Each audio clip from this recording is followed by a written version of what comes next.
ગયું. પુનિત મહારાજ એમ કહેતા કે એક માણસ ટ્રેનમાં યાત્રા કરવા જતો હતો, બારી ખુલ્લી હતી અને એમાં જરાક ઉદાસ હતો, આમ ચૂપચાપ હતો, કંઈક ઘરેથી તકલીફ થઈ હશે, થાકીને નીકળ્યો છે બિચારો, એટલે આમ લડાઈ બડાઈ થઈ હશે. ઘર હોય ત્યાં થાય જ ને.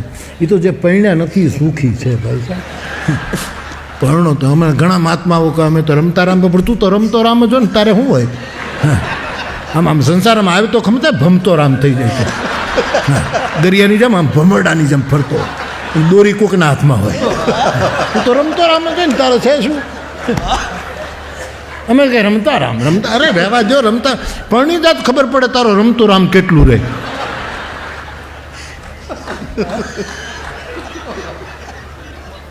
બેઠો તો ઘરે કાંઈક તકરાર થઈ છે, એની બાજુવાળો માણસ આમ માર્ક કરે કે કેટલો બધો ઉદાસ કેમ છે. એમાં એક સ્ટેશન આવ્યું, પછી ત્યાંથી ગાડી ઉપડી, એમાં કોઈક જણો કોઈકને કંઈક 100 રૂપિયા આપતો હશે, એમાં એ નોટ હાથમાંથી ઉડી.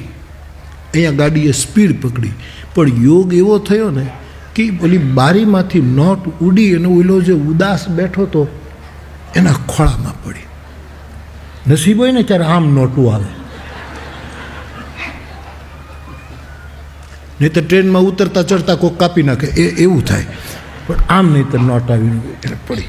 અને જેવી નોટ આવી ત્યાં તો ખોળે કળા આવી એની હારો હારે, ચહેરા ઉપર તેજ આવી ગયો, લેર કરીને આમ કર્યું, આમ થયું, તેમ થયું, એ ખિસ્સામાં નાખી દીધી નોટને. બહુ રાજી થઈ ગયો, કહો બહુ કામ થઈ ગયું, આપણે ક્યાં ચોરી કરી, આ તો કુદરતે આપી છે, ભગવાને આપી છે, ને મેં લઈને નાખી દીધી.